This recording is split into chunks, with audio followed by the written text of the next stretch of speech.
മലപ്പുറം കാളികാവിലെ നരഭോജി കടുവയ്ക്ക് വേണ്ടിയുള്ള തെരച്ചിൽ 5ാം ദിവസത്തിലേക്ക് കടന്നു. 20 പേരടങ്ങുന്ന 3 ടീമുകളായി RRT സംഘം ഇന്നും തെരച്ചിൽ നടത്തും.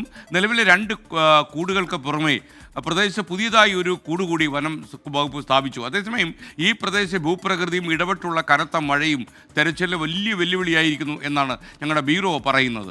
മലപ്പുറത്ത് സമീർ ബിൻ കരീം തത്സമയം ചേരുകയാണ്. Sameer, good morning. സമീർ, ശരിക്കും ഈ നരഭോജി കടുവയെ കണ്ടെത്തിയില്ലെങ്കിൽ ജനങ്ങളുടെ ഭീതി അകലില്ല എന്ന് നമുക്കറിയാം.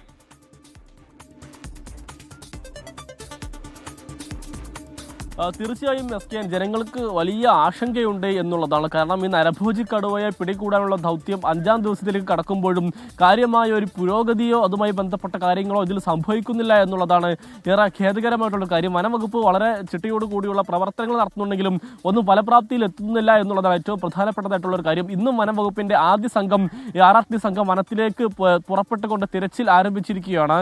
ആദ്യഘട്ടത്തിൽ നേരത്തെ സ്ഥാപിച്ചിരിക്കുന്ന ഈ നിരീക്ഷണ ക്യാമറകളാണ് പ്രധാനമായും ഈ വനം വകുപ്പ് പരിശോധിക്കുന്നത്. രാത്രിയിൽ ഏതെങ്കിലും തരത്തിലുള്ള കടുവാ സാന്നിധ്യം സ്ഥിരീകരിക്കാവുന്ന ദൃശ്യങ്ങൾ ഈ ക്യാമറയിൽ ഉണ്ടോ എന്നുള്ളതാണ് പ്രധാനമായും പരിശോധിക്കുന്നത്. 50 സാധാരണ ക്യാമറകളാണ് ഈ വനത്തിൽ സ്ഥാപിച്ചിരിക്കുന്നത്. അതോടൊപ്പം തന്നെ ഇന്നലെ 5 ലൈവ് സ്ട്രീമിംഗ് ക്യാമറകൾ കൂടി സ്ഥാപിച്ചിരുന്നു. അതുമായി ബന്ധപ്പെട്ടും കാര്യമായ ഒന്നും തന്നെ ഇതിൽ കണ്ടെത്താൻ കഴിഞ്ഞിട്ടില്ല എന്നുള്ളതാണ് നിലവിൽ നമുക്ക് വനം വകുപ്പിൽ നിന്നും അറിയാൻ കഴിയുന്ന ഒരു കാര്യം. അതോടൊപ്പം തന്നെ ഒരു കൂട് കൂടി എക്സ്ട്രാ ഇന്നലെ സ്ഥാപിച്ചിരുന്നു. അങ്ങനെ 3 കൂടുകളാണ് ഇതുവരെ ഇവിടെ ഈ വനത്തിൽ സ്ഥാപിച്ചിരിക്കുന്നത്. ഇതിലൊന്നും തന്നെ കടുവ ഇതുവരെ കുടുങ്ങിയിട്ടില്ല എന്നുള്ളതാണ് ഏറ്റവും പ്രധാനപ്പെട്ട കാര്യം. 20 പേരടങ്ങുന്ന 3 സംഘങ്ങളെ തിരിച്ചുകൊണ്ടുള്ള തെരച്ചിലാണ് ഇപ്പോഴും പുരോഗമിച്ചുകൊണ്ടിരിക്കുന്നത്. അതിൽ ആദ്യ സംഘം പുറപ്പെട്ടു കഴിഞ്ഞു.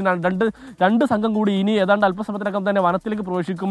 വളരെ വിശദമായ തെരച്ചിൽ നടത്താനാണ് തീരുമാനം. അതോടൊപ്പം തന്നെ ഈ തെർമൽ ഡ്രോൺ ഉപയോഗിച്ചുള്ള തെരച്ചിലും ഈ വനത്തിൽ കൃത്യമായി തന്നെ നടക്കുന്നുണ്ട്. ഇന്ന് പ്രധാനമായും ഈ അടിക്കാടുകളൊക്കെ തന്നെ വെട്ടിയുള്ള ഒരു പരിശോധനയിലേക്ക് കടക്കാൻ കൂടി വനവകുപ്പ് ആലോചിക്കുന്നുണ്ട്. അത് ഈ കടുവാ ദൗത്യത്തെ അത് ദോഷകരമായി ബാധിക്കില്ലെങ്കിൽ മാത്രമായിരിക്കും അത്തരം ഒരു തീരുമാനത്തിലേക്കും നടപടിയിലേക്കും കടക്കുക എന്നുള്ളതാണ് ഈ സൗത്ത് DFO ഈ ധനിക്കിലാൽ വ്യക്തമാക്കിയിട്ടുള്ളത്. ഏതായാലും 5ാം ദിവസത്തിലേക്ക് കടക്കുമ്പോൾ വലിയ ആശങ്ക പ്രദേശവാസികൾക്കുണ്ട്. കഴിഞ്ഞ ദിവസം ഇവരുമായി ബന്ധപ്പെട്ട പ്രതിഷേധത്തിലേക്കൊക്കെ തന്നെ കടന്നിരുന്നു. പ്രത്യേകമായ പാക്കേജ് തങ്ങൾക്ക് അനുവദിക്കണം. അതോടൊപ്പം തന്നെ കടുവാ ദൗത്യം വളരെ വേഗത്തിൽ തന്നെ പൂർത്തീകരിക്കേണ്ടതെന്നടക്കമുള്ള കാര്യങ്ങളാണ് വനം വകുപ്പും ഒപ്പം തന്നെ നാട്ടുകാരും ഒക്കെ തന്നെ വ്യക്തമാക്കുന്നത്.